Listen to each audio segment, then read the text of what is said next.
pretty awesome morning meeting planned, because you'll get to hear from your candidates for president for student council. Let's give them some snaps and claps and kudos for all the work that they put into this. So how is this going to go? Each candidate or candidate pair is going to give an opening statement that will last 60 seconds. I'm going to time them. Then after that, I'm going to pose 3 questions to both sets of candidates, and they'll each have 60 seconds max to respond to those questions. And at the end, we'll have closing statements, again, 60 seconds each, and they'll both get to respond. All of you who sent me questions, thank you so much. What I tried to do is distill them into what were the overlapping themes and points that you wanted addressed. So while your question won't be asked exactly as you wrote it, my intention is that the way that they will respond will get to what you wanted to know. And if they didn't, go talk to them. You have all day to vote until the end of school. As soon as the morning meeting is over, I'm going to send you the voting link and you can vote. Great. So let's get started. With our opening statements, Sophie is going to go first. You're going to take the mic, and then Amber and Will follow. So, Sophie.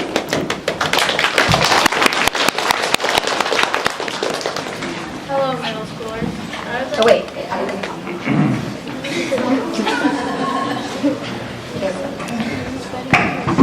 Hello, middle schoolers. I'd like to state that I'm honored to be elected into the top 2 contenders for president of student council, and I'm excited for the days to come. I would like to remind you before the Q&A takes place that your vote is your voice, and that is what counts. If I'm elected, I will make sure that throughout my time in office, I will be your voice and treat student concerns as my own. As you may have heard before, my slogan is, actions get results. I believe this best explains my campaign, and you can be sure to count on me to get things done. I hope you benefit from this Q&A in the best way possible in order for you to make the right decision when deciding who to elect. I'd also like to wish the best of luck to my competitors on Zerwell.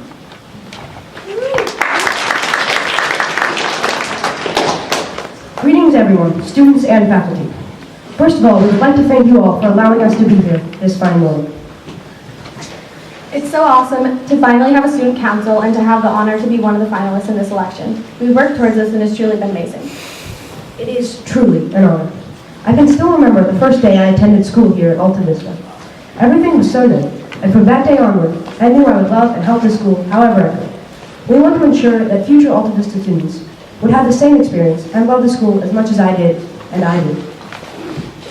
If elected co-presidents, we would make sure that we would hear and listen to your voice. If there was a change you thought could truly benefit the school, we would do all we could to make it happen. Just some of the things we could add would be school fundraisers, events, off-campus lunches, SSAT study periods. And with your vote, we can make that all happen.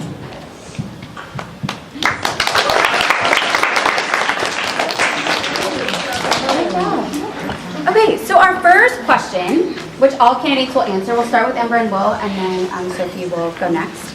So as you both mentioned, you want to be able to incorporate other students' voices in your decision making. So could you please describe in 1 minute or less how exactly you will work to include the voices of non-student council members, specifically 5th and 6th grade students as 8th graders? Well, we were thinking of sending out surveys that you could fill out, detailing some of the things you would like to change or your opinions on school. And of course, if you would like to email us, we would be happy to answer you and hear your opinions.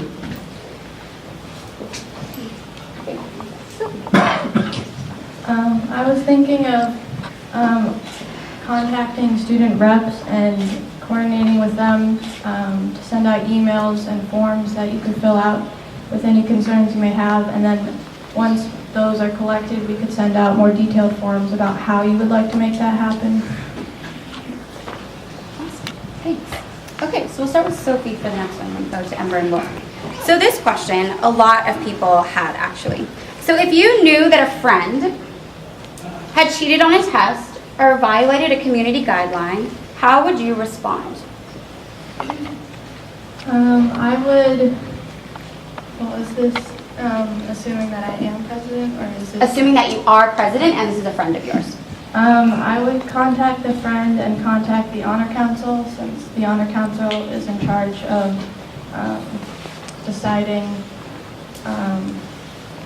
what the repercussions are, and I would hold a meeting maybe with that teacher as well as people on the honor council and talk to them why they cheated and how we could help them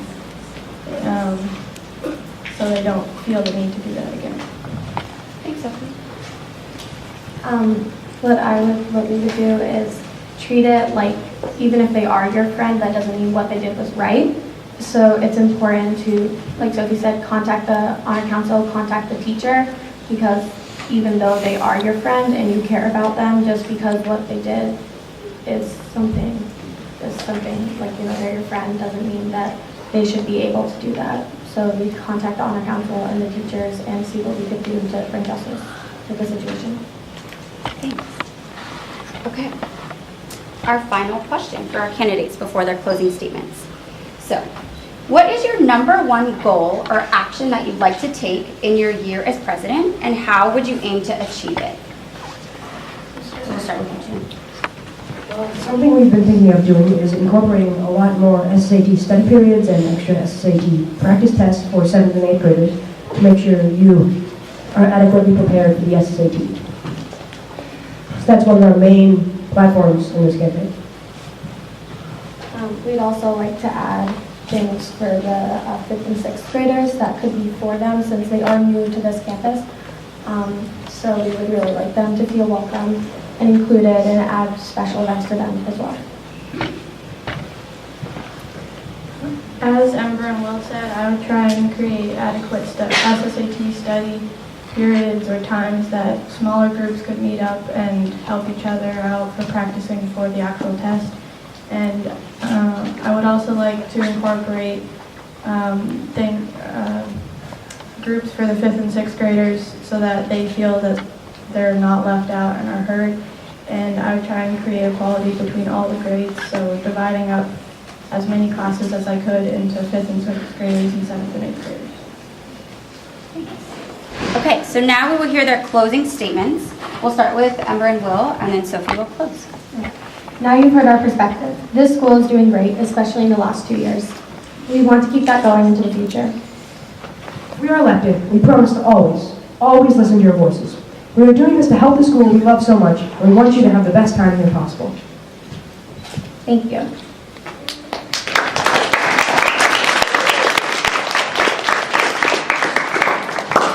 Thank you all for your support and input throughout this election, and I believe that you will make the best decision possible for the school.